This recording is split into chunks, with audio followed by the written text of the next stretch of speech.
All right, good afternoon. I'm Ken Middlebrooks. I'm the chief investigator with the department. I've been here since 2000 and I supervise the other investigators. You've probably met Johnny Green and Brian Gibbs, and myself are the three that normally go out and do compliance reviews at the funeral homes. The compliance section that I'm going to go over and some other areas, we call it tips, and just some random stuff that I feel is important is what I'm going to be talking about today. So I'll move on to the next slide here. So the individuals on or the funeral homes on this webinar today, I'm going to assume are mostly pre-need license holders, but we may have a few that are funeral homes that don't hold a pre-need license just because of the CLE that's available this afternoon. So my first slide is really to break down the difference between a pre-arrangement versus a pre-need. Pre-arrangement, consumer comes in, selects the goods and services from the funeral home. Funeral home keeps a file for the consumer. No money changes hands. Pre-need, consumer selects the goods and services, pays the funeral home money. That's pre-need. It's as simple as that. So if you're a funeral home and the consumer arranges their funeral and then wants to pay for it and you accept it, that's a pre-need, and you would have to have a license. So it's as simple of whether you have to have a license or not. That's how you break that down. During compliance reviews, this is what we do when we go out. The statute says we're to go to every pre-need license holder within 2 years. And when we go out to do compliance reviews, these are what y'all are used to that we ask for. We want current bank statements. We want your current insurance activity reports. We want to look at all ledgers referencing back to pre-needs, not your business account ledgers, but we're talking about strictly pre-need ledgers. And that could be in the form of, we still have ledger books that are out there and we see Excel printouts. So either of those are acceptable. Receipt books are another thing that we ask for, or receipt records. That's just a cross-reference for us, maybe of a file that we're looking in, or possibly just to randomly flip through all receipts pertaining to at-need and pre-need just for our review.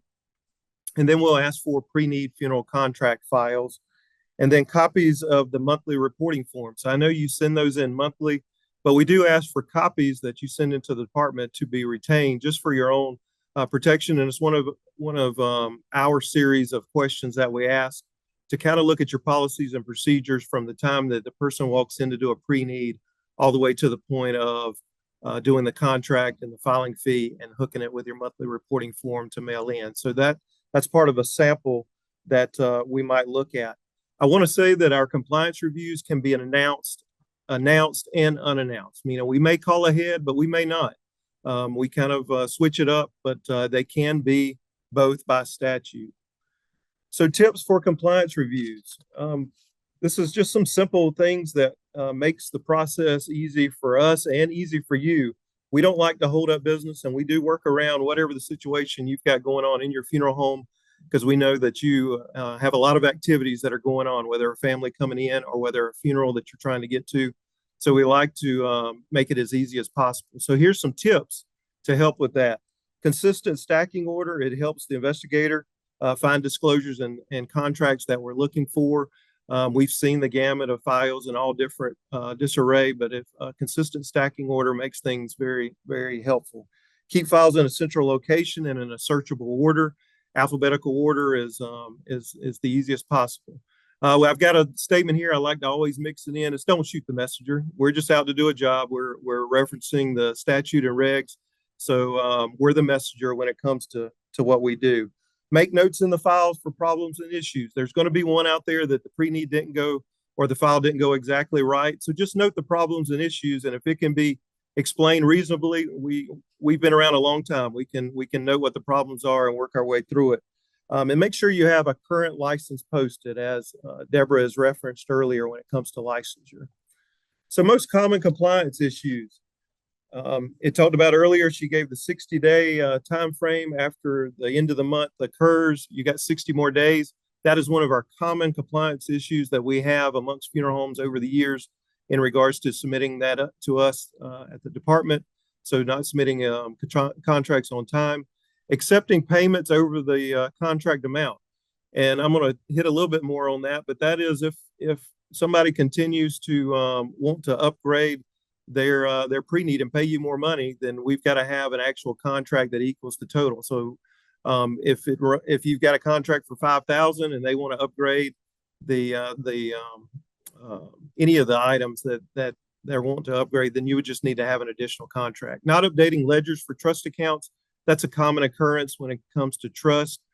We ask for at least the most current month in those bank statements that are received to update those trust accounts, and then not having a current license posted. Pre-need contracts. Let's talk a little bit about the contracts themselves. Don't leave the contract price blank. A consumer may have more than one pre-need contract. I hit on that earlier. And it is acceptable to write goods and services to be selected at time of need on a non-guaranteed price contract. That is acceptable. If the merchandise selected is not available at the time of need, the provider shall make available merchandise of equal or greater value, and the purchaser or his representative is entitled to approve a substitution. And all the forms that we reference and talk about that I'm going through, you can find that on our website that I've noted here. What's not allowed on a pre-need contract? This is pretty simple. Cemetery lot, crypt, niche, mausoleum, grave marker, and monument. So those are not allowed on a pre-need contract. Random but important. We got a little smiley face there. Random but important. Must be licensed funeral director to sell a pre-need contract. It can't be an apprentice. It can't be some other person that just works there. It must be a licensed funeral director. And as you know, on the contract, it has down at the bottom the funeral director to sign and note their funeral director number. License is location specific. I believe Curry hit on that a little bit regarding the license, but it is location specific. On a pre-need contract, the beneficiary is the person for whom the services are being purchased, not the entity that will receive the funds at death. If I have it listed here as a bullet point, we've seen it. It's not just I'm pulling these out of the air. So we don't want the funeral home listed as the beneficiary. It's to be for the person for whom the services are being purchased for. On pre-need contracts, it's acceptable to write see attached statement of goods and services for services and merchandise if the statement is signed and attached to the contract. So if we can see that and flip it right over and it's connected to the contract, then we can easily see what's on the statement of goods and services. You may only accept payments up to the amount on the pre-need contract. Any payments over the contract price must be covered under a new pre-need contract. I hit on that earlier. So referencing, going back to the beneficiary of a contract is just Jane Doe, not the estate of Jane Doe. You aren't burying the estate. So any of those things we have seen in the past, and I just want to clarify of what's to go in the beneficiary disclosure space. Transferring contracts. At pre-need, contract can be transferred to any licensed pre-need provider. So that's during the time that it is still active and an active pre-need, it can be transferred to any licensed pre-need provider. At need, contract can be transferred to any licensed funeral home at that time. That's when the actual pre-need ends and it becomes at need. And so if the family chooses to go to a funeral home down the street that's not licensed as a pre-need holder, that's fine because it's now an at need file.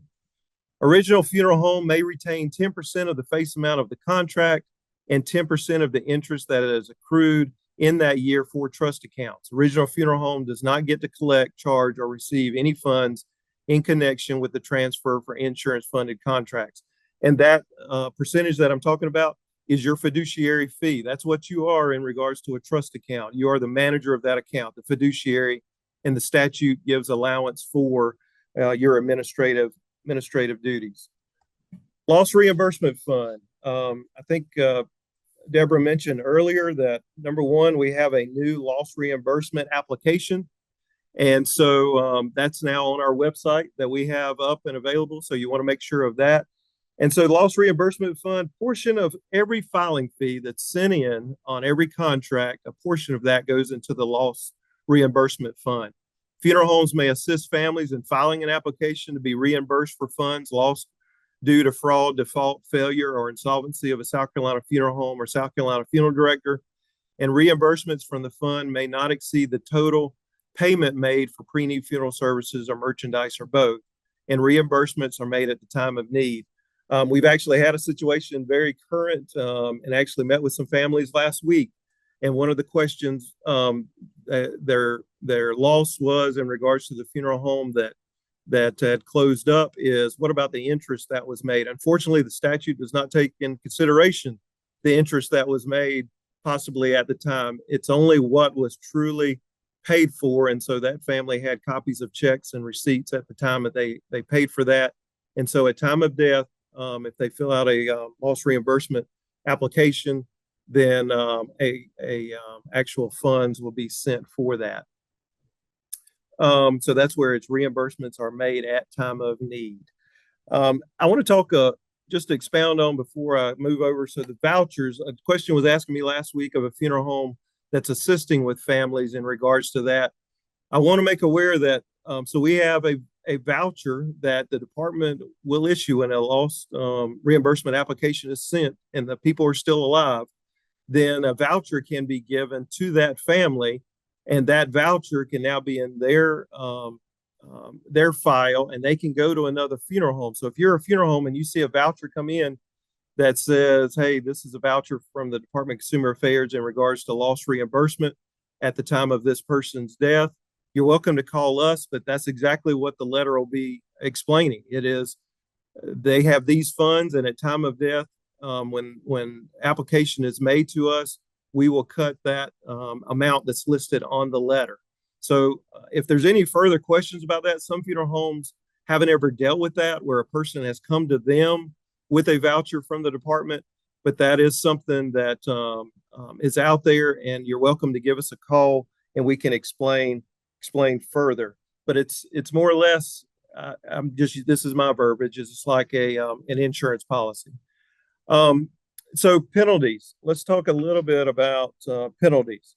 So when I talked about a routine compliance review, if there were any issues such as late contracts and that type of thing, obviously we'll note to you what contracts need to be sent in with a $10 late fee, and you'll be issued beside bullet number 1 a deficiency letter that just says, hey, we need to send contracts in on time, or are some of the other issues, your ledgers aren't up to date, etc.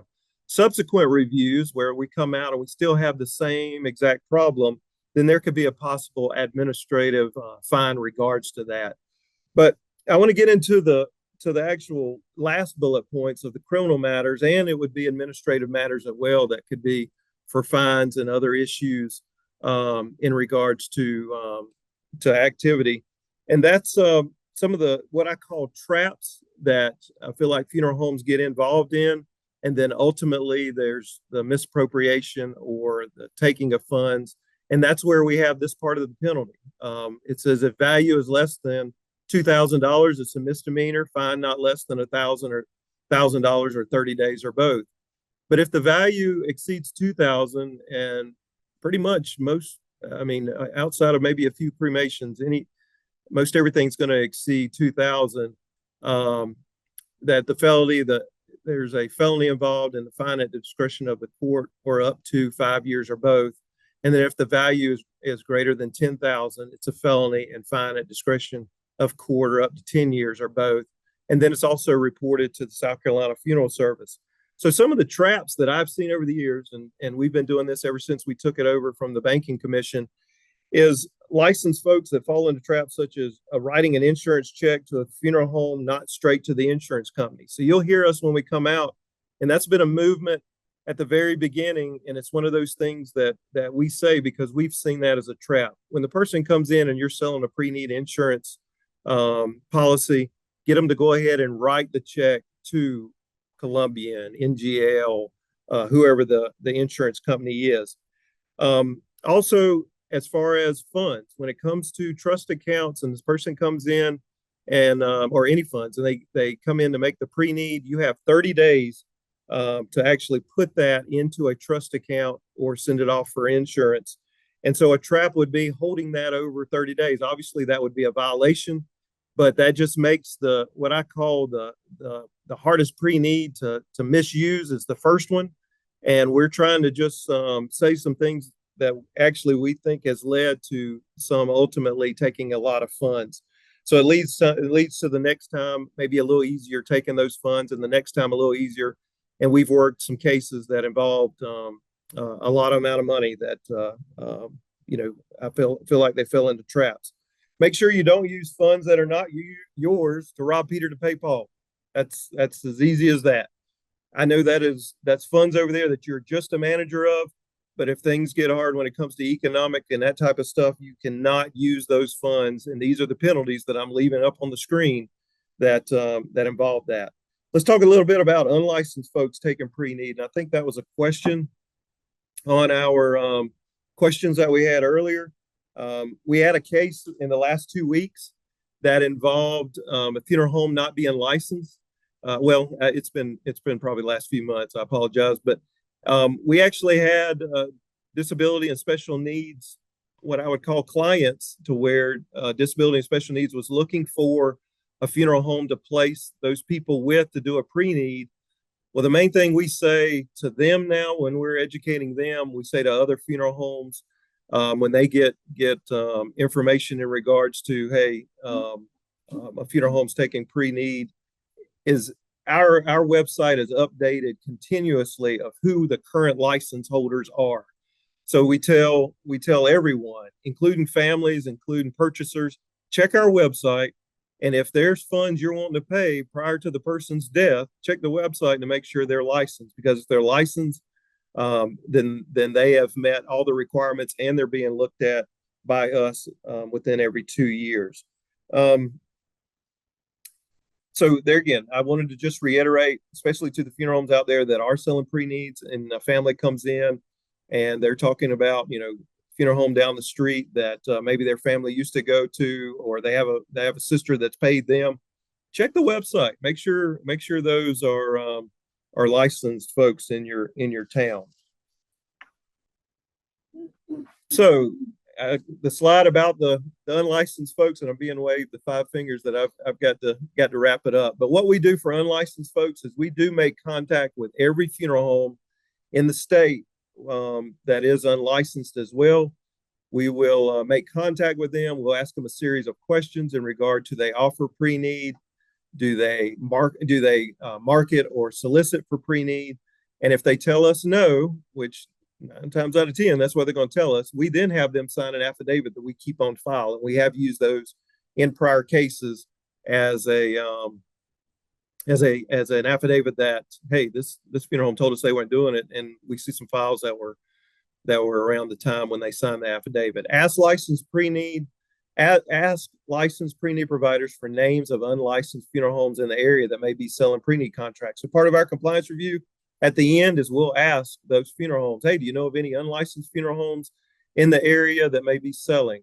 And then consumer complaints go against unlicensed providers, and some of our case I would call disgruntled employees. That's some of the information we get. So over the years, I've gotten the gamut of those types of situations.